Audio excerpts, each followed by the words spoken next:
Fala galera, sejam bem-vindos ao Python Café. Eu sou Alisson Paes e neste vídeo nós vamos começar a falar sobre orientação a objetos.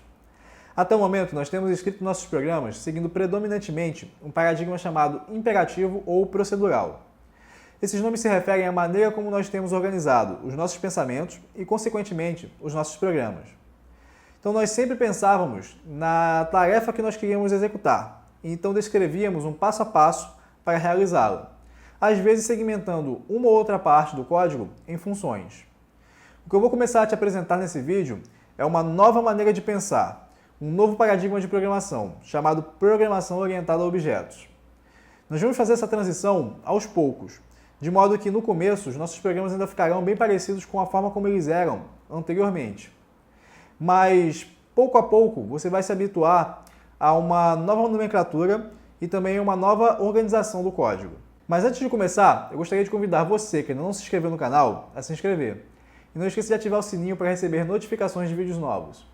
Você também pode curtir a página Python Café no Facebook, além, é claro, de conferir os artigos que eu escrevo no site Python Café.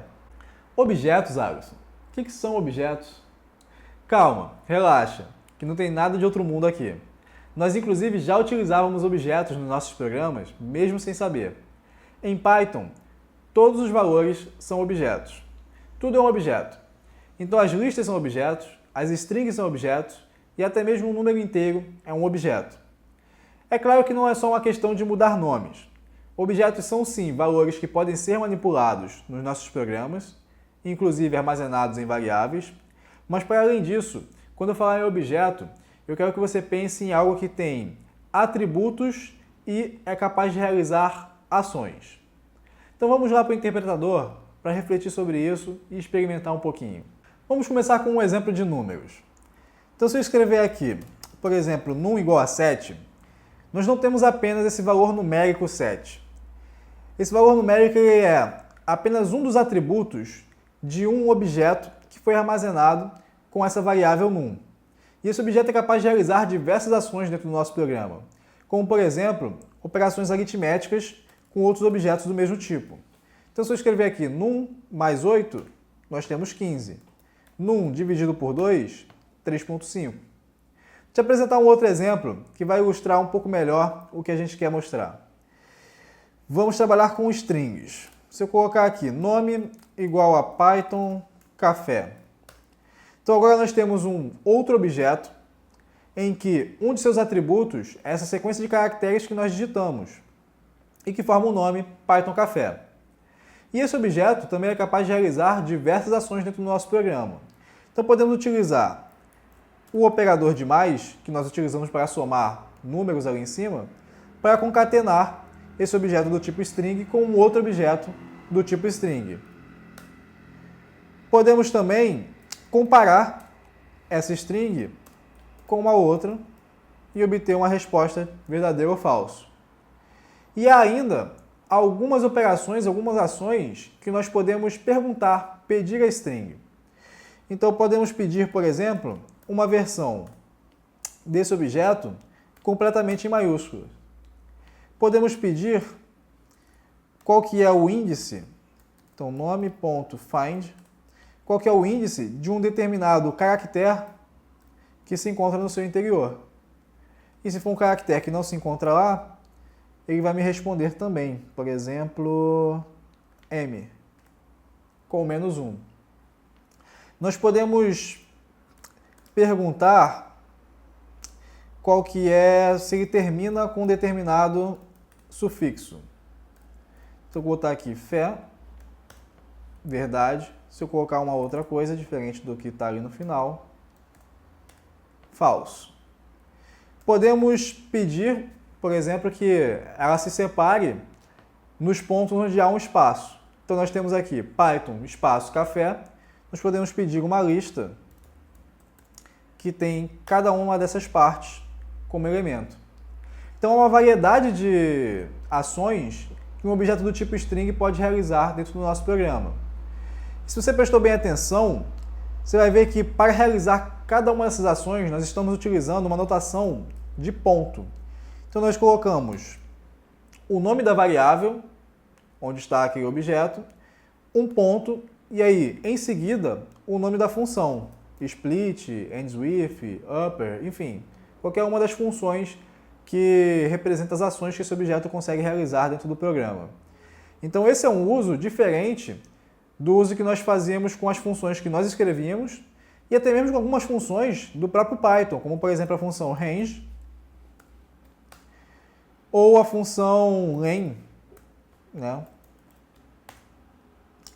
Len, type, print, são outras funções em que nós utilizamos o nome da função e colocamos ali como argumento o objeto. Essa notação de ponto nós já vimos algumas vezes aqui no canal, e a partir desse vídeo ela vai ficar cada vez mais clara para você. Ela é bem característica desse paradigma de orientação a objetos. Os atributos de um objeto são como se fossem variáveis internas a ele, e as ações que ele pode realizar são como funções internas a ele. E nós podemos acessar essas variáveis internas e essas funções internas a partir dessa notação de ponto.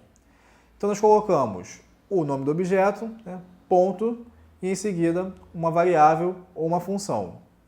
E repare que essas duas partes elas são bem relacionadas, porque geralmente essas funções internas utilizam os valores dos atributos para realizar suas tarefas.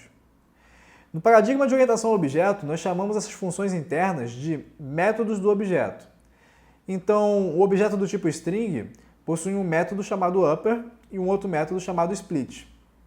E aí, quando nós pedimos para que um objeto execute uma dessas funções, execute um de seus métodos, nós dizemos que nós enviamos uma mensagem ao objeto. Então, quando nós queremos verificar, por exemplo, se uma string termina com o sufixo .jpeg, nós lhe enviamos uma mensagem ends with, que recebe como parâmetro uma outra string que é o sufixo, né? .jpeg. E aí, como uma string possui o método ends with, ela vai saber responder adequadamente a essa mensagem. Esses conceitos, essas ideias abstratas, elas são importantes para que a gente se adapte a essa nova maneira de pensar dentro dos programas. Nosso próximo objetivo é construir o nosso próprio tipo de dado. E para fazer isso, nós vamos ter que pensar em quais são os atributos que nós precisamos para defini-lo e também quais são as ações, ou seja, os métodos que ele deve executar. A cada passo que a gente der na direção de construir o nosso próprio componente com o comportamento mais próximo possível daquilo que já estamos habituados a ver dentro da linguagem, maior será a nossa compreensão sobre cada um desses conceitos. No vídeo de hoje, você tomou conhecimento de alguns nomes novos para coisas que você já estava habituado a fazer. Então, um deles é objeto. Então, o objeto ele é um valor manipulado pelo nosso programa e o objeto ele possui atributos e métodos. Então, o atributo é como se fosse uma variável interna ao objeto e o método é como se fosse uma função interna ao objeto. Então, repare que nesse paradigma a gente está começando a associar dados e funcionalidades.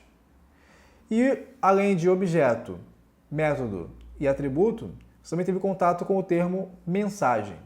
E uma mensagem é a forma como nós nos comunicamos com objetos e como os objetos se comunicam entre si. Então, quando pedimos para que um objeto execute um de seus métodos, nós dizemos que nós enviamos uma mensagem ao objeto. Então, galera, esse vídeo vai ficando por aqui. Espero que você tenha assimilado uma noção do que é um objeto. Se você gostou do vídeo, não esqueça de deixar o seu like e nem se inscrever no canal para apoiar o trabalho. Dúvidas e sugestões serão sempre bem-vindas aqui nos comentários. Muito obrigado e até a próxima!